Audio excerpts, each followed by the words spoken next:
Welcome back to another episode of Decoded by Abigail Poser. That's me, where I get to dig in for about a minute or two to another world, to another subject. And I'm super excited to have a friend of mine, Valerie De La Rosa, join us. Not only is she a media executive and founder of Corporate Board Millennial, but she's a social advocate. She actually works in our government. And I would love to understand a little bit more about that. Like, how did you get involved in local government? What does it mean to you? And how do we get involved? So I know that's a lot. Let's start with the first question. How did you decide to do this? It all started with a tweet.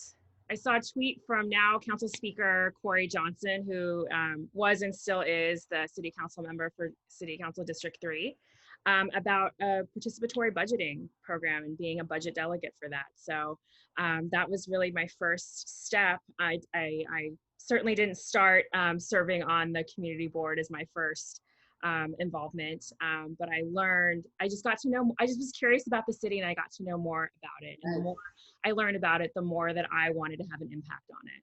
How come? Because the moment you walk outside your front door, the city affects your quality of life. And you might even say that it affects the quality of life while you're in your apartment because of noise or you can hear from inside. So the city affects all of that. How big your sidewalk, whether or not your sidewalks are repaired, how's the condition of the road, how many trees do you have, all of that. Right. I remember we used to have a lot of potholes and there was construction that was going on, but never seemed to really go anywhere. And my husband would get so upset and make the calls because right? We want to feel good with the streets that we walk on every day. So thank you for helping us have a more beautiful, safe environment. And, it's such a timely conversation right now as we realize how important it is to really participate in our governmental system, that it really has an impact. So if I want to join, what do I do? You just start by paying attention. Paying attention to, and it's so easy to do right now because everything is accessible via video conference. So it's easy for you to tune into that city council meeting, maybe while you're typing up something. It's easy. It's so easy to now even testify in front of city council from your home. There couldn't be an opportunity to be closer to local government than there is right now. Right. Yeah. So to get involved, what are the action steps? First, find out who your city council person is. What city council district do you live in?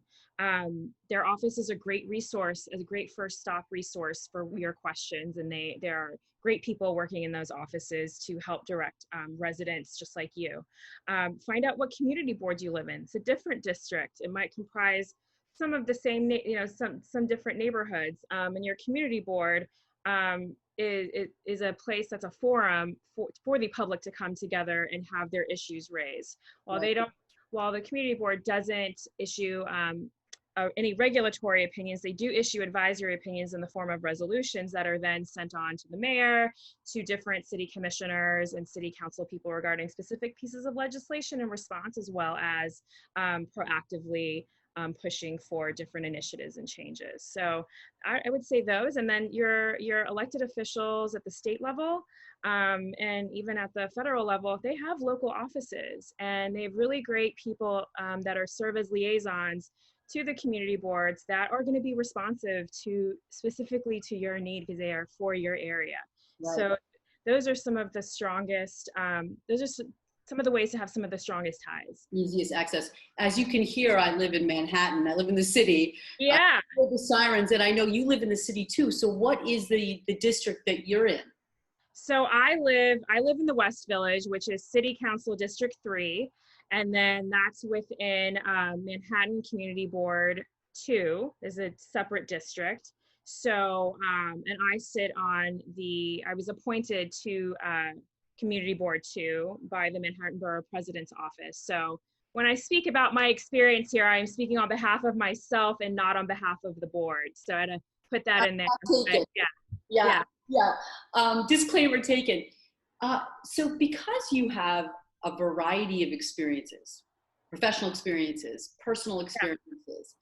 Do you see them dovetailing? Do you see like one side of yourself benefiting the other? So you're the marketing side benefiting the political side, the political side benefiting the marketing side. Oh, definitely. You know, I think that, you know, the way that the local government markets itself to its residents, the way different pieces of documents support and market them, you know, market the position of you know, of a resolution, whether it's let's pull this data, let's pull a map to like just to you know, to really sell our position, you know. Yeah. So all that requires that marketing skill. Yeah. As we think about local government, what profile do you think is necessary now? Like what types of people do you think we need more of in our local government? So we The need volunteer space that you're in. that are what? The volunteer. Yeah.